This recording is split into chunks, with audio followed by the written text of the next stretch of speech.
Hindi ka nag-toothbrush eh. Parang nalungkot ka ba kung naman yung din nag-toothbrush. Sarap. Hindi ko May alam. popcorn? Ay, oo nga, no? May popcorn nga sabi sa iyo eh.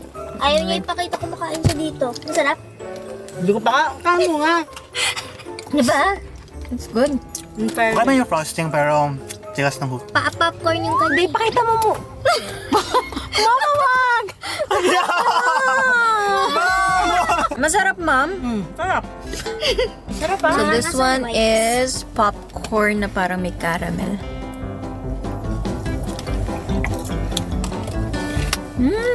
Nandiyan pa rin si Mama.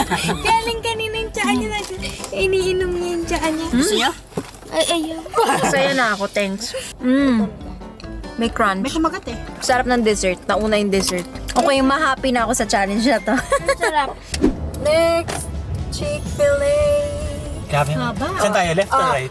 Kanina left, right tayo. Malaki yung kotseng nasa harap namin. Sana Muna silipin mo kung madaming tao. Sabihin ko sa kanya, please order a lot.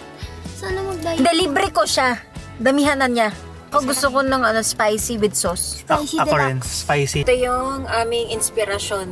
Siya ang magdadala sa amin sa Please. masarap na dinner. Ang matagal, oh. Please get whatever they had. Same order, please. order? I just remember it was a Southwest salad, Oh, that salad only? grilled nugget with the fried nugget, Nugget and salad? No sandwiches? No burger? a mac and cheese, Yeah. like 2 kids meals with fries and apple juice. The food at ngayon uwi na kami. Doon na kami kakain sa bahay. So papakita ko sa inyo. Hindi pa namin siya ino-open. Gusto namin surprise para